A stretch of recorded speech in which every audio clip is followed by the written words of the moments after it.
अब हम लोग आते हैं कैलेंडर के पहले टॉपिक पर, कैलेंडर की विशेषताएं। अब हम लोग कैलेंडर की विशेषताओं को देखेंगे और कौन कौन से प्रश्न इस पे बनते हैं इस पे चर्चा करेंगे। तो कैलेंडर की बहुत बड़ी विशेषता एक ये है कि साधारण वर्ष का कैलेंडर जिस दिन शुरू होता है उसी दिन से उसका अंत होता है। अर्थात 1 जनवरी को जो दिन पड़ेगा वही दिन आपका 31 दिसंबर को भी पड़ता है। ठीक, इसीलिए 1 जनवरी और 31 दिसंबर के दिन वर्ष में 53 बार आते हैं, क्योंकि 52 हफ्ते कंप्लीट, एक दिन बच जाता है, वही एक जो दिन एक्स्ट्रा बचा हुआ है वो आपका 53 बार आएगा। तो चूंकि 1 जनवरी का दिन और 31 दिसंबर का दिन सेम होता है, तो अगर कभी भी आपसे ये सवाल पूछे कौन सा दिन वर्ष में 53 बार आएगा, तो अगर आप 1 जनवरी का दिन निकाल लें तो यही दिन वर्ष में 53 बार आएगा। दूसरा इस पे सवाल क्या बनता है कि इस विशेषता पर आपको जनवरी माह की किसी तारीख का दिन देगा और दिसंबर माह की किसी तारीख का दिन आपसे पूछेगा। ठीक, एक चीज और ध्यान रखिएगा, हर 7 दिन बाद भी वही दिन पड़ता है और हर 7 दिन पहले भी वही दिन पड़ता है।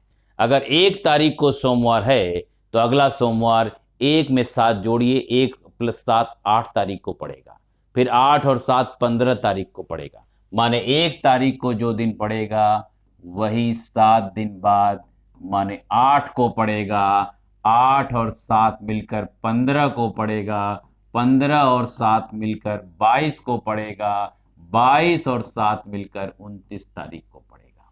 ठीक, तो 1 तारीख का दिन ध्यान रखिएगा, ये महीने में 5 बार भी आता है। ये देखो, जो जो सवाल जिससे जुड़ते बनते हैं उन पे हम चर्चा करते रहेंगे, बोलते चलेंगे, वो टॉपिक पे भी आएंगे, फिर दोबारा चर्चा करेंगे। पर अगर वो टॉपिक जरा सा भी कहीं टच करता है तो उस टॉपिक पे मैं दोबारा बोल दूंगा। जैसे ये आपसे एक सवाल कभी कोई पूछ लेता है कौन सा दिन महीने में 5 बार आ सकता है, तो आपका 1 तारीख का दिन, 2 तारीख का दिन और 3 तारीख का दिन 31 वाले महीने में 5 बार आता है, और 1 तारीख वाला दिन 29 तारीख का महीना है तब भी 5 बार आएगा, 1 तारीख का दिन 30 का महीना है तब भी 5 बार आएगा, 1 तारीख का दिन 31 का महीना है तब भी 5 बार आएगा।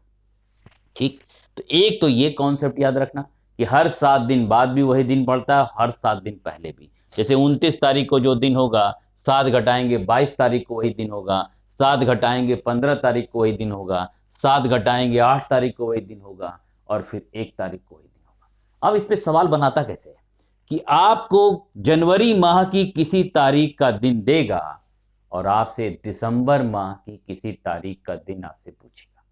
ठीक, तो करेंगे क्या? जैसे मान लीजिए एक सवाल दिया है कि कहेगा यदि 10 जनवरी,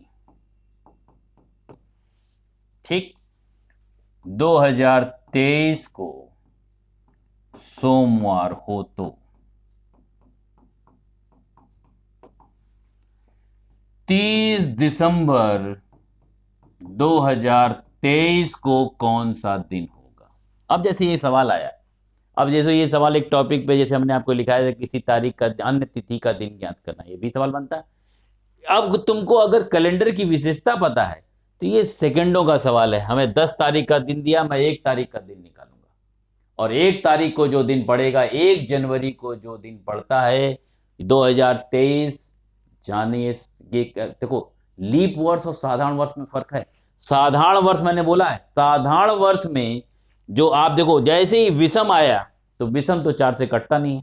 ठीक, तो लीप वर्ष और विषम वर्ष को आपको पता लगाना है, तो लीप वर्ष का तरीका क्या है, 4 से आप भाग देते हैं, और 4 से कौन सा नंबर कटेगा, 4 से केवल सम संख्या वाले नंबर कटते हैं, और 4 से कटने का नियम है कोई भी बड़ी से बड़ी संख्या 4 से अवश्य विभाजित होगी यदि उसका अंतिम 2 अंक 4 से कटता हो। तो चूंकि 23 4 से नहीं कटता, इसका मतलब ये साधारण वर्ष है, और साधारण वर्ष की विशेषता है 1 तारीख को जो दिन पड़ता है, 1 जनवरी को जो दिन पड़ता है वही 31 दिसंबर को पड़ता है। तो मैं 10 जनवरी को हमें दिया है सोमवार, तो 10 जनवरी को अगर सोमवार है तो इससे ठीक 7 दिन पहले माने 3 तारीख को भी क्या होगा, सोमवार। तो 2 और 1 हम निकाल सकते हैं, 3 को अगर सोमवार है तो 2 तारीख को रविवार, और 1 तारीख को शनिवार। ठीक, 1 तारीख को जनवरी 1 तारीख को अगर शनिवार है तो 31 दिसंबर को भी क्या पड़ेगा? 31 दिसंबर को भी पड़ेगा शनिवार। अब देखो इसकी मदद से कितना आसान काम है। हमसे 30 पूछा है, 31 का पता चल गया तो हम 30 दिसंबर का भी बड़े आसानी से, इससे पहले वाला दिन होगा और इससे पहले वाला दिन क्या होता है? शुक्रवार। तो मैंने आपसे क्या कहा कि आप कैलेंडर की विशेषताएं जानिए और इससे रिलेटेड प्रश्न जानिए, तो आपको बड़ा काम आसान हो जाएगा। तो पहली विशेषता मैंने क्या बताई? साधारण वर्ष का प्रथम दिन और अंतिम दिन समान होते हैं। प्रथम दिन का मतलब 1 जनवरी को जो दिन पड़ेगा वही 31 दिसंबर को पड़ेगा।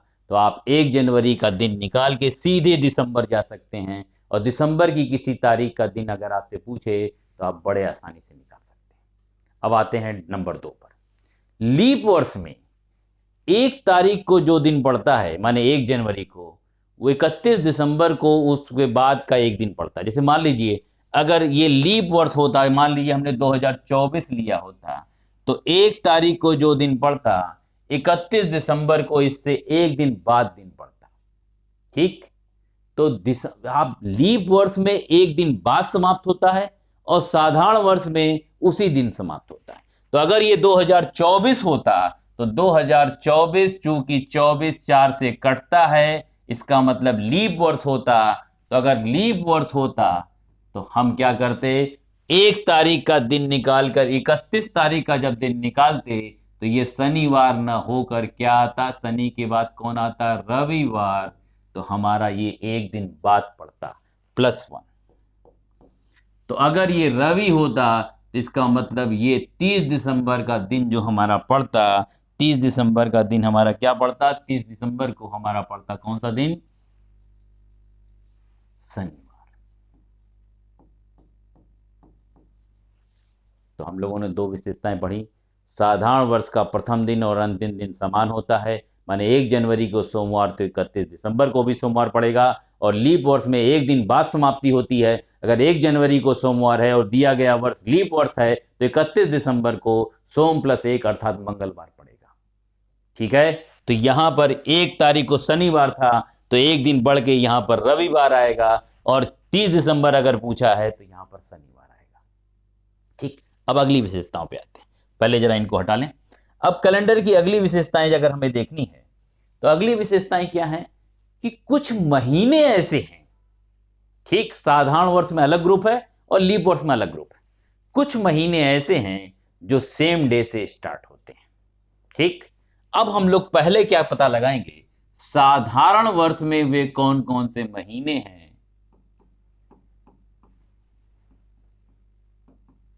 जो सेम डे से स्टार्ट होते हैं। तो इसमें पहला ग्रुप हमारा बनेगा जनवरी और अक्टूबर।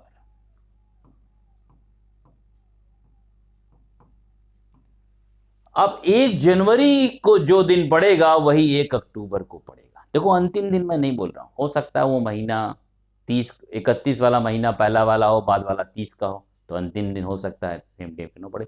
हम 1 तारीख की बात कर रहे हैं और बीच के सारे दिन सेम डे होंगे। तो अगर 1 जनवरी को जो दिन पड़ेगा वही 1 अक्टूबर को पड़ेगा, तो 10 जनवरी को जो दिन पड़ेगा वही 10 अक्टूबर को पड़ेगा।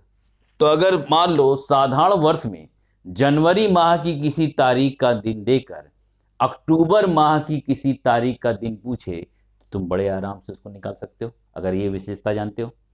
तो दूसरी विशेषता देखो, दूसरा कौन सा ग्रुप बनेगा इसमें? फरवरी, मार्च, नवंबर,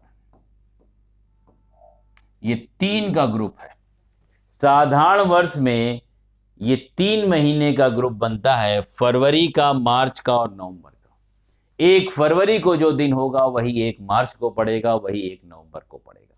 तो अगर आपको फरवरी, मार्च और नवंबर ये तीनों महीने सेम डे से स्टार्ट होते हैं। तीसरा हमारा ग्रुप बनेगा अप्रैल और जुलाई। अप्रैल और कौन? जुलाई। और चौथा ग्रुप हमारा बनेगा सितंबर और दिसंबर।